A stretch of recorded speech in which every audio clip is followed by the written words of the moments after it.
प्रणाम सभी को। बाबूजी शुरू कर लीजिए आप।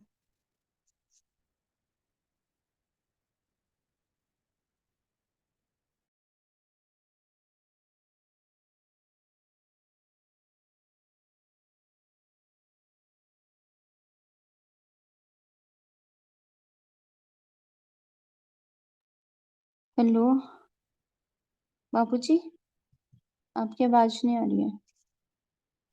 अच्छा, सभी को प्रणाम। वेदों के दिव्य संदेश नामक जो पुस्तिका हम लोग इस समय पढ़ रहे हैं, आज उसका स्वाध्याय का तीसरा दिन है और 2 दिनों में हमने 6 ऋचाएं, उनका भावार्थ और उनमें छिपा हुआ संदेश, युगानुकूल संदेश जो परम पूज्य गुरुदेव ने अपनी लेखनी से स्वयं लिखा है, उसका स्वाध्याय कर रहे हैं। आज ऋचा नंबर 7, जिसके लिए पेज नंबर 26 लेना है। मैं इसका वाचन मैं करूंगा। इसके बाद आप में से लोग तैयार हो जाइएगा। इसके बाद वाला जिसको पढ़ना है वो तुरंत स्पीकर ऑन करके पढ़ना शुरू कर देगा। सभी को प्रणाम। गुरुदेव गुरुसत्ता को नमन करते हुए पाठ को शुरू करता हूँ।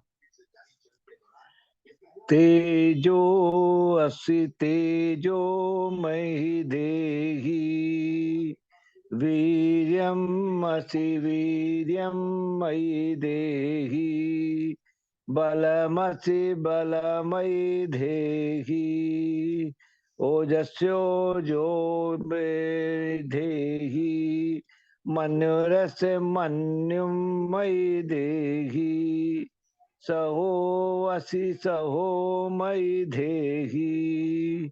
यजुर्वेद 19/9। भावार्थ। हे परमेश्वर, तू तेज स्वरूप है, तू मुझे तेज दे। वीरवान है, मुझे पराक्रम दे। बलवान है, मुझे बल दे। तू ओजस्वी है, मुझे भी ओजस्वी बना। तू दुष्टों को भस्म करता है, मुझे भी वो शक्ति दे। साथ ही तू सहनशील है, मुझे भी ऐसा सहनशील बना। संदेश। परमेश्वर किसे कहते हैं? वो कोई इंसान नहीं है, उसे तो हमने बना लिया है। भगवान वास्तव में आदर्शों का नाम है, सिद्धांतों का नाम है, श्रेष्ठताओं, सद्गुणों, सत्प्रयासों के समुच्चय का नाम है। ईश्वर के इन अनेकानेक गुणों में से हमारे जीवन में जो मुख्य रूप से अत्यावश्यक हैं, उन्हें अपने में धारण करने की प्रार्थना की गई है। सबसे महत्वपूर्ण है तेजस्विता, जो आत्मशक्ति का विकास करती और सांसारिक प्रलोभनों को परास्त करने का पराक्रम जुटाती। तेजस्विता आयु में नहीं, वृत्ति में होती है। वो बाह्य नहीं, आंतरिक होती है। वो ऊपरी स्वभाव में समाई हुई नहीं होती। इससे मुखमंडल पर आभा रहती है। दूसरी चीजें जो जरूरी है वो है शारीरिक बल। भगवान ने हमें ये शरीर इसलिए दिया है कि हम 100 वर्ष तक जीवित रहकर संसार में परोपकार के कार्य करें। जीवेत श्रद्धा सतम। यह तभी संभव है जब हम वीरवान हो, बलवान हो। हम तेजस्वी बने, स्वस्थ बने और बलशाली बने। संयम से, उचित आहार विहार से यह संभव है। उन तीनों के आ जाने से आत्मिक बल, आत्मिक तेज जागृत हो जाता है। मनुष्य ओजस्वी बनता है। तेज, वीर्य, बल और ओज से परिपुष्ट मनुष्य संसार में सब कुछ कर सकता है। बड़ी से बड़ी मुसीबतें उसका मार्ग रोक नहीं सकती। वो जो भी संकल्प कर लेता है अवश्य ही पूरा होता है। वो जो बात कह देता है उसका दूसरों पर प्रभाव पड़ता है। उसकी बात को टालने का साहस भी कोई नहीं कर पाता। पर इतने से काम नहीं चलेगा। दुष्टों को, पाप कर्मों को भस्म करने की शक्ति भी चाहिए। हमारे भीतर अन्याय के विध्वंस के लिए स्वाभाविक अग्नि सदा जलती रहे। इसके साथ ही हमारी आत्मा में असीम सहन शक्ति भी रहे, जिससे हम घोर से घोर मुसीबतों में भी सदैव हंसते रहें और सत्य के मार्ग से न डिगें। कितनी भी असह्य विपत्तियां क्यों ना आ जाएं, हम धैर्य पूर्वक उनका निराकरण करके सफलता के मार्ग पर बढ़ते ही जाएं। इसी का नाम जीवन जीने की कला है। तभी मनुष्य मनुष्य बन पाता है।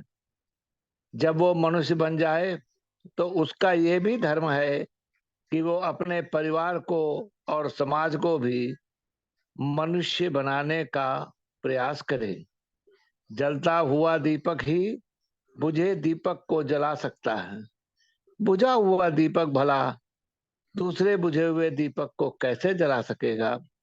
मनुष्य का कर्तव्य है कि वो ओजस्वी, तेजस्वी, वर्चस्वी बने, धैर्यवान, वीरवान और शक्तिवान बने और दूसरों को भी उसी मार्ग में चलने के लिए प्रेरित करे। इसी में मानव जीवन की सफलता है। इसमें यजुर्वेद की ऋचा में एक जगह शब्द आया है, मन्युरस मन्युमयी देहि। मन्यु क्या है? आप लोगों के मन में, कुछ के मन में ये प्रश्न आ सकता है। मन्यु का मतलब होता है विवेक पूर्ण क्रोध, यानी ऐसा क्रोध जो विवेक द्वारा जागृत हो। क्रोध तो अच्छा गुण नहीं है, लेकिन दुष्टों के निर्मूलन के लिए कभी कभी मन्यु का भाव करना पड़ता है। जैसे श्री रामचरितमानस में है, भगवान श्री राम ने कहा था, निश्चरहीन करो मही, भुज उठाई प्रणकीन, सकल मुनिन के आश्रम जाय जाय सुखदीन। यानी जब उनको वो ऋषियों के अस्थियों के समूह दिखाए गए तो भगवान श्री राम की आंखों में आंसू आ गए और उसी बीच में वो प्रण करते हैं, निश्चरहीन करो मही, धरती को निश्चरों से शून्य कर दूंगा। ये मन्यु का उदाहरण है। ये मुझे लगा कि बता देना चाहिए। अब अगली ऋचा को पढ़ने के लिए जो भी तैयार है वो कृपया अनम्यूट करे और अगली ऋचा को पढ़े। जी, मैं पढ़ूं श्रीवास्तव? हाँ, पढ़िए पढ़िए पढ़िए। प्रणाम सभी को। ब्राह्मणा सह सोमिनो वाचं कृत ब्रह्म कृवन्तः परिवसीर्णम् अथर्ववोघं घर्मिणः सिद्धिदाना आविर्भवन्ति गुह्यः नाचिकेचित्। ऋग्वेद 7/103 ऑब्लिक 8। भावार्थ: ब्राह्मण वह है जो शांत, तपस्वी और यजनशील हो। जैसे वर्ष पर्यंत चलने वाले सोम युक्त यज्ञ में स्तवता मंत्र ध्वनि करते हैं, वैसे ही शब्द मेंढक भी करते हैं। जो स्वयं ज्ञानवान हो और संसार को ज्ञान देकर भूले भटकों को सन्मार्ग पर ले जाता हो, ऐसों को ही ब्राह्मण कहते हैं। उन्हें संसार के समक्ष आकर लोगों का उपकार करना चाहिए। संदेश। हमारे ऋषि मनीषियों ने कर्म के अनुसार वर्ण व्यवस्था बनाई थी और चारों चारों वर्णों में से ब्राह्मण को गुरुतर भार सौंपा था। सारे संसार में ज्ञान का प्रकाश फैलाना उनका दायित्व था। यह हमारा दुर्भाग्य ही है कि आज यह वर्ण व्यवस्था कर्म से न होकर जन्म से मान ली गई है। केवल ब्राह्मण कुल में जन्म लेने वाले को ही ब्राह्मण कहा जाता है, चाहे वह काला अक्षर भैंस बराबर ही क्यों न हो, या फिर चोर, बदमाश, लंपट, दुराचारी, कुटिल, कपटी कैसा भी हो। ब्राह्मण वही होता है जो तेजस्वी, ज्ञानी, पवित्र तथा संयमी हो। वही पुरोहित कहलाता है। अग्नि ऋषि पवमानः पांचजन्य पुरोहितः। उसका कर्तव्य है कि वह अधिकाधिक ज्ञानार्जन करे, संयमी एवं यज्ञ जीवन जिए तथा लोक शिक्षण व धर्मोपदेश के प्रशंसनीय कार्यों में संलग्न रहे। जो व्यक्ति विद्वान है, ज्ञानवान है, पर उस विद्या का उपयोग केवल अपनी स्वार्थ पूर्ति के लिए ही करता है, दूसरों को ज्ञान दान नहीं करता, वह भी ब्राह्मण कहलाने के योग्य नहीं है। ब्राह्मण का स्वभाव सौम्य, शांत, सहनशील और संयमी होना चाहिए। शारीरिक और मानसिक तप से परिपूर्ण तपस्वी जीवन होना चाहिए। उसने अपने शरीर को तप से इतना बलिष्ठ बना लिया हो कि कैसी भी कठिन व विपरीत परिस्थितियां हों, वह सतत अपने कार्य में लगा रहे, आलस्य व प्रमाद में न फंसे। मानसिक तप के द्वारा उसने माया, मोह, ममता, क्रोध, कुविचार, कुसंग से छुटकारा पा लिया हो। अपनी आवश्यकताओं को सीमित करके कम से कम में अपना काम चला सके तथा हर समय यज्ञ भावना से परोपकार के लिए अपना सर्वस्व समर्पित करने को तत्पर रहे। परमपिता परमेश्वर ने मनुष्य योनि को ही यह दायित्व सौंपा है और उसे पूरा करने के लिए ही ऋषियों ने ब्राह्मण वर्ण की स्थापना की है। ब्राह्मण का सबसे बड़ा शत्रु अहंकार होता है। उसके ज्ञानवान होने से, सभी लोगों से सम्मान प्राप्त होते रहने से वह अपने आप को दूसरों से उच्च स्तर का समझने लगता है। काम, क्रोध, लोभ, मोह और अहंकार में सबसे बड़ा विकार अहंकार ही है। इससे मन में भावनात्मक निकृष्टता का जन्म होता है। उसके मन में ऐसे घटिया विचार आने लगते हैं कि किसी गुण विशेष अथवा वस्तु विशेष की उपलब्धि में वह दूसरों से आगे है। अहंकार का शिकार होते ही वह असंतुलित हो जाता है और उसका ब्राह्मणत्व नष्ट हो जाता है। हमारा धर्म है कि हम ब्राह्मण बने और अपने ब्राह्मणत्व का रक्षण व पोषण भी करें। तीक्ष्णीयांसः परशोरग्नेस्तीक्ष्णतराउत इन्द्रस्य वज्रात् तीक्ष्णीयांसो येषामस्मि पुरोहितः। अथर्ववेद 3/19 पब्लिक 4। भावार्थ। हम पुरोहित अपने यजमानों को क्रियाशील, तेजस्वी, परोपकारी और शक्तिवान बनाए रखेंगे। उन्हें कभी भी अधोगामी न होने देंगे। संदेश। ब्राह्मण को समाज व राष्ट्र की सभी शक्तियों का प्रेरणा स्रोत माना गया है। सभी नागरिक, चाहे वे क्षत्रिय हों, वैश्य या शूद्र, उसके यजमान होते हैं और उनकी शारीरिक, मानसिक व चारित्रिक उन्नति का उत्तरदायित्व भी उसी पर होता है। प्रत्येक व्यक्ति कर्मयोगी बने और कर्तव्य भावना से सत्कर्मों में लगा रहे। आशाओं, तृष्णाओं, लालसाओं और कामनाओं में फंसकर असंयमित व अनियंत्रित जीवन शैली को न अपनाए। वह सदैव आगे बढ़ने, उन्नति करने, अधिक उत्तम स्थिति प्राप्त करने, ऊपर उठने, विकसित होने के पुरुषार्थ में स्वाभाविक रूप से लगा रहे। इस प्रक्रिया में आपसी स्वार्थ भाव का टकराव न होने पाए तथा सभी एक दूसरे को सहयोग व सहकार से उन्नति करने में सहायता करते रहें। इस भावना की अभिवृद्धि करने का दायित्व ब्राह्मणों पर ही है। ब्राह्मण इस बात को भी सुनिश्चित करें कि समाज में ज्ञान, कर्म व भक्ति की अजरस धारा प्रवाहित होती रहे। विद्या और शिक्षा सभी को समान रूप से उपलब्ध हो। स्वाध्याय एवं सत्संग की व्यवस्था बनी रहे, जिससे लोग कुविचारों और दुर्भावनाओं से बचे रहें। सत्य असत्य में, नीति अनीति में भेद कर सकने की विवेक बुद्धि हर व्यक्ति में रहे और वे सदैव चारों ओर मधुरता, स्वच्छता, सादगी एवं सज्जनता का वातावरण बनाए रखें। ब्राह्मणों का यह भी कर्तव्य है कि समाज के प्रत्येक व्यक्ति में भक्ति भावना कूट कूट कर भर दी जाए। भक्ति से तात्पर्य केवल दिखावटी पूजा पाठ करना नहीं, वरन संसार के कण कण में, रोम रोम में ईश्वरीय सत्ता की उपस्थिति का दृढ़ विश्वास जागृत होना है। इस महत्वपूर्ण तत्व ज्ञान को जान समझकर अपने आचरण में लाने से ही समाज व राष्ट्र की उन्नति होती है। कभी कभी भारतवर्ष का स्वर्णिम युग था कभी भारतवर्ष का स्वर्णिम युग था, जब ब्राह्मण अपने इन कर्तव्यों को पूरी श्रद्धा व निष्ठा से निभाते थे। तब यह देश जगत गुरु कहलाता था और सारे संसार को अपने ज्ञान के प्रकाश से आलोकित करता था।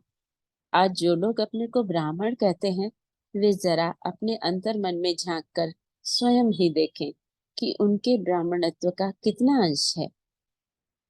इस महान देश की आजकल जो दुर्दशा हो रही है, उसका मूल कारण ब्राह्मणत्व का पतन ही है। अधिकांश ने तो ब्राह्मणत्व को अपने धंधे का आधार बना लिया है। उनका यह व्यापार चलता रहे, इसी उद्देश्य से वे दो चार उल्टे सीधे मंत्र रटकर लोगों को मूर्ख बनाते हैं तथा अपना स्वार्थ सिद्ध करते हैं। जन सामान्य भी उनकी बातों में आकर मुसीबत से छुटकारा पाने का यही आसान मार्ग समझ लेते हैं। 1-2% में कभी उनकी बात सच भी हो जाती है और उसके आधार पर दूसरों को लूटने में और भी आसानी रहती है। जब ब्राह्मण ही इस प्रकार से पतित हो जाएंगे, तो वे दूसरों का उत्थान कैसे कर सकेंगे? सच्चे ब्राह्मण ही ब्राह्मणत्व के इस पतन को रोक सकते हैं। आगे पढ़ना आप है श्रीवास्तव पढ़ते रहिए जी। जी। इसको पढ़ लीजिए। जी। आचार्यों ब्रह्मचारी ब्रह्मचारी प्रजापति ही प्रजापतिर्विहि राजति वीरांद्रो भवद्वशी। अथर्ववेद 11/5/16। भावार्थ: हमारे शिक्षक, नेता और अधिकारी ब्रह्मचारी हों। वे चरित्र भ्रष्ट न हों, अन्यथा अनर्थ मूलक असामाजिक तत्वों का विकास होगा और राष्ट्र पतित हो जाएगा। संदेश: कैसी भी सामाजिक व्यवस्था हो, धीरे धीरे इसमें कुविचार, स्वार्थ और दुष्प्रवृत्तियां अपना सिर उठाने लगती हैं।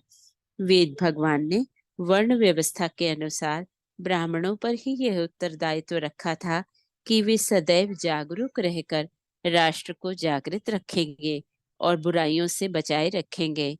वयम राष्ट्रे जागृयाम पुरोहिताः। राष्ट्र को चलाने वाले शिक्षक, नेता और अधिकारी ही होते हैं। यही राष्ट्र नायक कहलाते हैं। आज ये तीनों ही किस स्तर तक स्वार्थ में अंधे होकर राष्ट्र को और स्वयं अपने आप को भी पतन के गर्त में गिरा रहे हैं, इसे हम प्रत्यक्ष देख सकते हैं। अधिकांश शिक्षक केवल पैसा बटोरने में लगे रहते हैं और शिक्षा के पवित्र ज्ञान मंदिर आज खुलेआम भ्रष्टाचार व व्यभिचार के अड्डे बन गए हैं। स्कूलों व कॉलेजों में हर प्रकार की अवांछनीय घटनाएं, दादागिरी, जुआ, शराब, नशा, बलात्कार आदि आज आम बात हो गई है। शिक्षकों के चरित्रहीन हो जाने के फलस्वरूप छात्र केवल अनर्थ मूलक असामाजिक ज्ञान ही प्राप्त कर रहे हैं और उसी प्रेय मार्ग पर चलकर अपना व देश का भविष्य चौपट कर रहे हैं। यही चरित्रहीन व भ्रष्ट छात्र बड़े होकर नेता व अधिकारी बनते हैं और अपने गुरुओं के भी गुरु साबित होते हैं। अपने ज्ञान, विज्ञान, विद्या, बुद्धि सबका उपभोग केवल अपनी स्वार्थ पूर्ति के लिए ही करते हैं। उनके हृदय में न तो मातृभूमि के प्रति श्रद्धा है और न ही राष्ट्रभक्ति की भावना। ऐसे नेताओं व अधिकारियों की आड़ में आपराधिक व असामाजिक तत्व निर्भय होकर देश व जनता को लूटते रहते हैं। उनके विवेकहीन आचरण से जनतंत्र में जन सामान्य की कैसी दुर्दशा हो रही है, यह प्रत्यक्ष दिखाई पड़ रहा है। भोली भाली जनता इन अक्षम शिक्षकों, नेताओं व अपराधियों का दुराचार सहने को विवश हो रही है। भ्रष्टाचार और चरित्रहीनता आज अपने चरम पर पहुंच रही है। हर व्यक्ति किसी न किसी पद पर पहुंचना चाहता है। जनता की सेवा करने की आड़ में वह देश को लूटने के सपने देखता है। इस काम के लिए हर प्रकार के निकृष्ट स्तर के अपराधियों का सहारा लिया जाता है। भोली भाली जनता को साम दाम दंड भेद कैसे भी वश में करने के षड्यंत्र खुलेआम रचे जाते हैं। लोगों का इतना अधिक आध्यात्मिक पतन होता जा रहा है कि वे किसी भी प्रकार से सत्ता हथियाने का कुचक्र रचते रहते हैं, और सत्ता पा जाने पर तो उसका ऐसा नशा चढ़ता है कि रावण का कद भी उसके आगे छोटा होने लगे। ऋग्वेद में भी यह स्पष्ट निर्देश है कि आ देवनाम भवा कुतरग्ने केतुरग्ने, केवल श्रेष्ठ व्यक्ति ही जनता के नेता बने। नेतृत्व कभी भी चरित्रहीन लोगों के हाथ में न जाने दिया जाए, यही ब्राह्मणों का कर्तव्य था। परंतु आज वे स्वयं ही चरित्रहीन और भ्रष्ट हो गए हैं तथा देश को पतित कर रहे हैं। प्रत्येक जागरूक नागरिक का कर्तव्य है कि वह सच्चा ब्राह्मण बने। जी, 2 बज के बाद आगे पढ़े।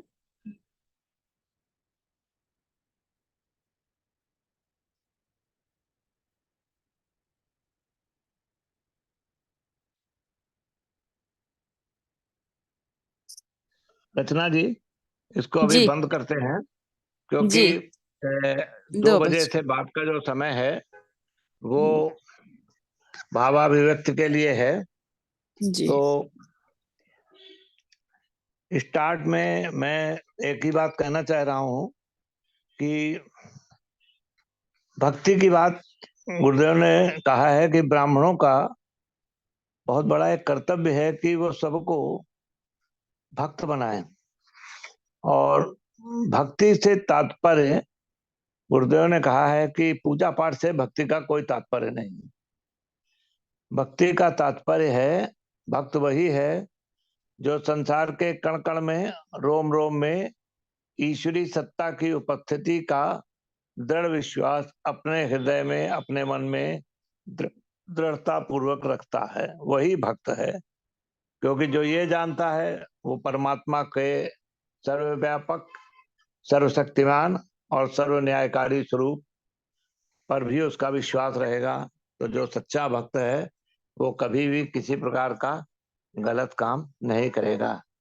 दूसरा, गुरुदेव ने कितनी अच्छी बात कही। मैं तो इलेक्शन कमीशन में रहा हूं, और कितनी बड़ी बात गुरुदेव ने कह डाली कि ऋग्वेद में हमको बताया कि ऋग्वेद में ये है कि सिर्फ चरित्रवान व्यक्ति ही नेता बने। कितनी मतलब सोचिए कि वेदों में